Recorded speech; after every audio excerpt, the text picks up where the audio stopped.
Hi all of you. Myself Raju Vyas from Vyaslesses Mumbai.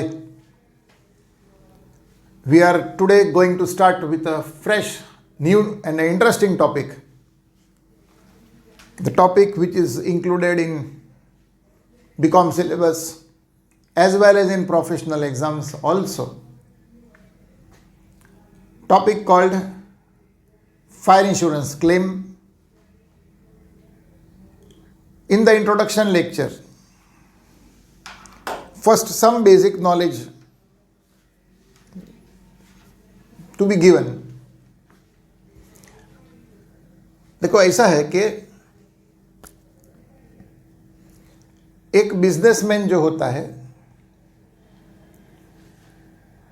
उसके पास अपने godown में, stores में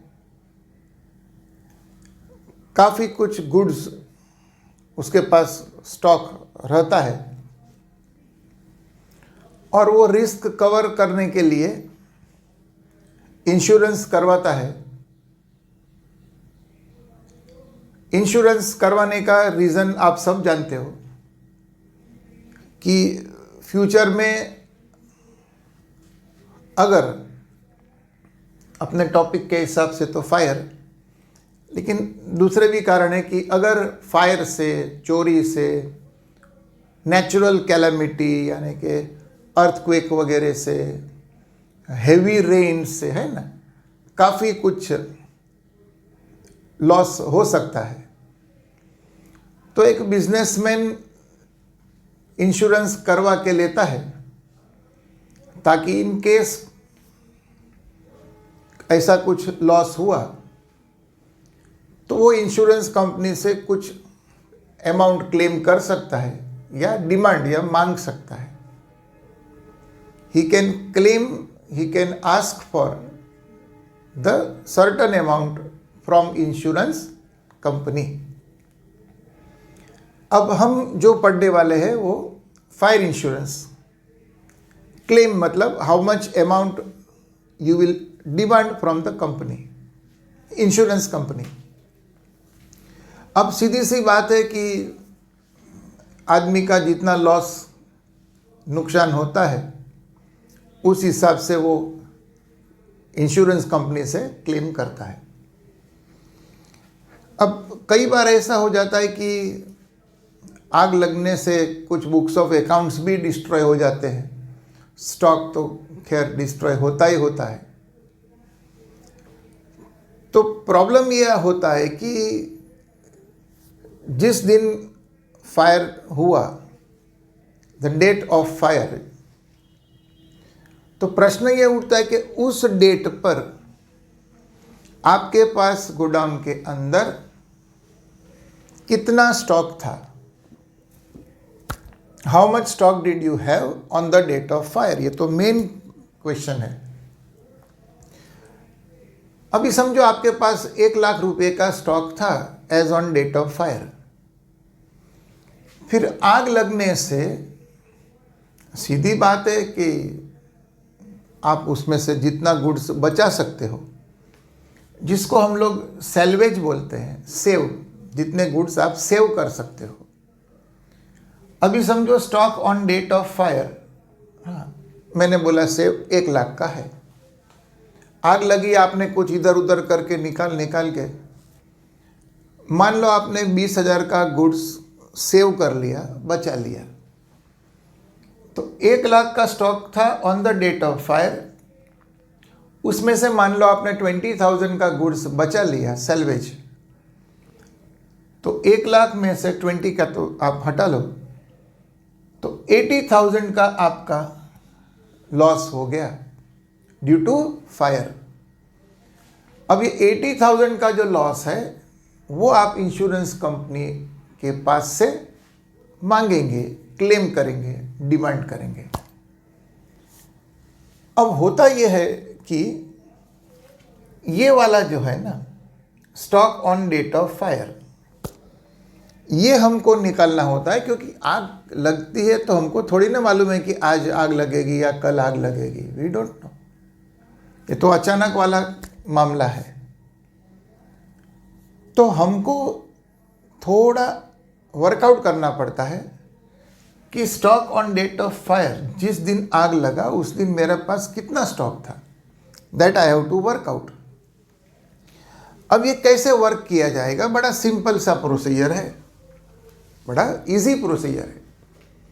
आपने तो फाइनल अकाउंट टॉपिक सालों साल पढ़ा है, जब से आप कॉमर्स में एंट्री लिए हो आप फाइनल अकाउंट तो पढ़ते ही हो। और फाइनल अकाउंट में हम लोग सबसे पहले जो बनाते हैं, क्या बनाते हैं? Trading account. तो ट्रेडिंग अकाउंट हम सबके माइंड में है। तो यहां पर हमको एक ट्रेडिंग अकाउंट बनाना होगा, लेकिन ये रफ है। रफ इसलिए है क्योंकि ये हम साल के आखिर में फाइनलाइजेशन के वक्त जो ट्रेडिंग अकाउंट बनाते हैं वो नहीं है। ये जो हम लोग बनाएंगे ना ट्रेडिंग अकाउंट, ये तो रफ है, इसलिए इसका नाम दिया गया, हाँ, इसलिए इसका नाम दिया गया मेमोरेंडम ट्रेडिंग अकाउंट। ये फॉर्मेट आप बाद में पॉज करके लिख लेना। वैसे आपको मालूम ही है ट्रेडिंग अकाउंट का फॉर्मेट, फिर भी मैंने लिखा है, आप इसको फिर पॉज करके नोट जरूर से करिएगा। तो मेमोरेंडम शब्द इसलिए आया क्योंकि ये साल के आखिर में जो हम फाइनलाइजेशन करते हैं वो वाला ट्रेडिंग अकाउंट नहीं है। तो फिर क्या है? तो बोले this is trading account up to the date of fire. जिस दिन आग लगा उस दिन तक का, मतलब साल के पहले दिन से up to the date of fire, 2 महीना, 3 महीना, 3.5 महीना जो भी है, उतने पीरियड का ही एक ट्रेडिंग अकाउंट बनेगा। वो नॉर्मल ट्रेडिंग अकाउंट है जो अपन नॉर्मल फाइनल अकाउंट के क्वेश्चन में बनाते हैं। मेमोरेंडम लिखने से कोई नया चीज इसमें नहीं है, ये रफ है, so we call it memorandum trading account. Okay, अच्छा, अब हमने क्या लिखा? वही जो सामान्य हम ट्रेडिंग में लिखते हैं, ओपनिंग स्टॉक, परचेज, है ना, इनवर्ड एक्सपेंस, वही अपना carriage inward, freight inward, expenses on purchase, आपका फैक्ट्री एक्सपेंसेस, वेजेस वगैरह, आपका सेल्स, और आप तो जानते हो goods distributed as free samples या goods taken for personal use, ये सब हम लोग ट्रेडिंग के क्रेडिट साइड में लिखते हैं। क्रेडिट में क्यों लिखते हैं? बोले गुड्स गोज आउट करके वो हम क्रेडिट में लिखते हैं। अब ध्यान देना 2 मिनट बराबर। जब हम नॉर्मली फाइनल अकाउंट करते हैं, ठीक है, तब क्लोजिंग स्टॉक जो है वो हमको पता होता है, बराबर है, स्टॉक हमको पता होता है, तो हम यहां पर लिख देते हैं बाय क्लोजिंग स्टॉक, बराबर। और डिफरेंस पर से हम क्या निकालते हैं? Gross profit. Regular final account question में ऐसा ही ट्रेडिंग अकाउंट बनता है जिसमें एकदम आखिर में अपन क्लोजिंग स्टॉक लिखते हैं, we write closing stock correct, and from the difference balancing figure we calculate gross profit. Agreed? ये हम फाइनल अकाउंट्स में करते हैं। अब सुनना बराबर, एक माइनर चेंज और एकदम सिंपल सी बात है। आप फाइनल अकाउंट में स्टॉक लिखते हो और डिफरेंस पर से जीपी निकालते हो, ग्रॉस प्रॉफिट। अब मैं आपको उल्टा बोल रहा हूं, अब क्या होगा मालूम? अब हम ग्रॉस प्रॉफिट जो है ये पहले लिखेंगे। देखो मैंने ब्रैकेट में लिखा है गिवन, मतलब जब अपन क्वेश्चन करेंगे 2 मिनट 5 मिनट के बाद, तो ग्रॉस प्रॉफिट का रेट मतलब ग्रॉस प्रॉफिट आपने 10%, 20%, 25% क्या लिया, वो ग्रॉस प्रॉफिट रेट आपको क्वेश्चन के अंदर दिया रहेगा, जो कि वो लोग पास्ट जो पिछले साल गए, हाँ, उनको पता है कि हम पिछले सालों में इतना टका, इतना परसेंटेज प्रॉफिट लेते थे। कई बार वो पिछले 2-3 साल का एवरेज भी आपको दे देते हैं, लेकिन प्रॉब्लम में परसेंटेज आपको मालूम है। तो आप क्या करेंगे? आप ग्रॉस प्रॉफिट पहले लिख देंगे, माइंड माय वर्ड्स। तो हम फाइनल अकाउंट में स्टॉक पहले लिखते थे और जीपी निकालते थे। यहां आप उल्टा करिएगा, आप ग्रॉस प्रॉफिट पहले लिखिएगा, जो आपको परसेंटेज मिलेगा देखते हैं अपन। अच्छा, ग्रॉस प्रॉफिट पहले लिखेगा तो फिर ये जो है बैलेंसिंग फिगर, मैंने क्या लिखा? डिफरेंस। तो यहां पर आपको जो स्टॉक का फिगर मिलेगा क्लोजिंग स्टॉक। अब क्लोजिंग स्टॉक का मतलब क्या, ये ट्रेडिंग अकाउंट जो है आपने कहां तक बनाया है, up to the date of fire, मतलब ईयर के बिगिनिंग से डेट ऑफ फायर तक। तो डेट ऑफ फायर क्लोजिंग हुआ, डेट ऑफ फायर क्लोजिंग हुआ, ये trading account from starting of the year up to date of fire है। तो starting of the year opening stock हुआ, ओके, और date of fire closing stock हो जाएगा, and. तो यहां से आपको जो डिफरेंस बैलेंसिंग फिगर मिलेगा, that shall give you how much stock did you have on the date of fire. आपके पास कितना स्टॉक था वो आपको यहां से मिल जाएगा। एक बार आपको stock on date of fire मिल गया, सेल्वेज तो आपको पता ही चल जाएगा क्योंकि वो तो आपने गुड्स बचा के साइड पे किया है, उसका वैल्यूएशन तो हो ही सकता है। तो आपका इतना स्टॉक था, उसमें से इतना आपने बचा के लिया, इतना आपका लॉस हो गया ड्यू टू फायर, और जितना आपका लॉस हुआ that is what you can claim from the insurance company. एकदम इजी वाला मामला है, ट्रेडिंग अकाउंट बनाओ और डिफरेंस पर से stock on date of fire calculate कर दो। To be more precise, to be more clear, एक छोटा सा एग्जांपल आप देखो। यहां लिखा है डेट ऑफ फायर May 1, बराबर है। आपको परचेस दिया है अप टू 1 May, मतलब up to the date of fire.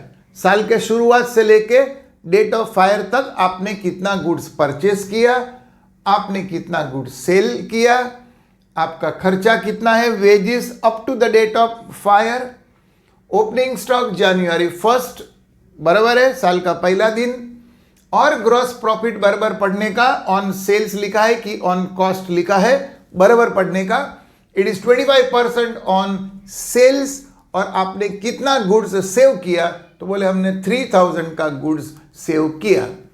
इतने इंफॉर्मेशन पर से मुझे ये कैलकुलेट करना है कि how much is the loss due to fire. तो ये हमने एक छोटा सा मेमोरेंडम ट्रेडिंग अकाउंट बनाया जिसमें हम नॉर्मल फाइनल अकाउंट के जैसा पोस्टिंग करते हैं। देखते हैं कैसा करते हैं। ये देखो, ये हमने क्या लिखा, ओपनिंग स्टॉक। चलो, ओपनिंग स्टॉक कितना है जनवरी, ये हो गया 20,000, ओके। उसके बाद में परचेसिस कहाँ तक का, परचेसिस अप टू 1 May। देखो मैंने ब्रैकेट में लिखा है, ये ट्रेडिंग अकाउंट पूरे साल का नहीं है, ये 1 जनवरी से लेके up to the date of fire 1 May तक का है, ओके। चलो, परचेस कितना हुआ, तो के 13,000। चलो ठीक है, परचेसिस कुछ खर्चा एक्सपेंसेस, यस। तो बोले वेजेस, चलो वेजेस अप टू 1 May कितना है, तो के 2000, ठीक है। चलो, और क्या है मेरे पास, सेल्स भी बराबर पढ़ लेना, क्या लिखा है, सेल्स अप टू 1 May कितना है, 40,000, ओके। तो परचेस हो गया, सेल्स हो गया, वेजेस हो गया, ओपनिंग स्टॉक हो गया, करेक्ट। 1 2 3 4 4 पोस्टिंग हो गया इधर, राइट। अब जो मैं आगे 5 मिनट पहले बोला कि जब आप नॉर्मल फाइनल अकाउंट्स बनाते हैं तो क्लोजिंग स्टॉक लिखते हैं और डिफरेंस मुझे ग्रॉस प्रॉफिट देता है। यहां बिल्कुल अदर वे राउंड है, पहले हम ग्रॉस प्रॉफिट लिखते हैं। ये देखो, टू ग्रॉस प्रॉफिट कितना है मेरा ग्रॉस प्रॉफिट, बोले 25%। On what, 25% on sales, okay. चलो भाई, मेरा सेल्स कितना है, तो बोले 40,000। 40,000 का 25% निकालो, 1/4 बोलते हैं, बराबर ना। तो कितना, 10,000 बनेगा। 40,000 का 25%, आप कैलकुलेटर पर देखना मेंटल सेटिस्फेक्शन के लिए। तो it is percentage on sales, सीधा सीधा सेल्स पर 25% मेरा जीपी ये प्रॉब्लम ने दिया है।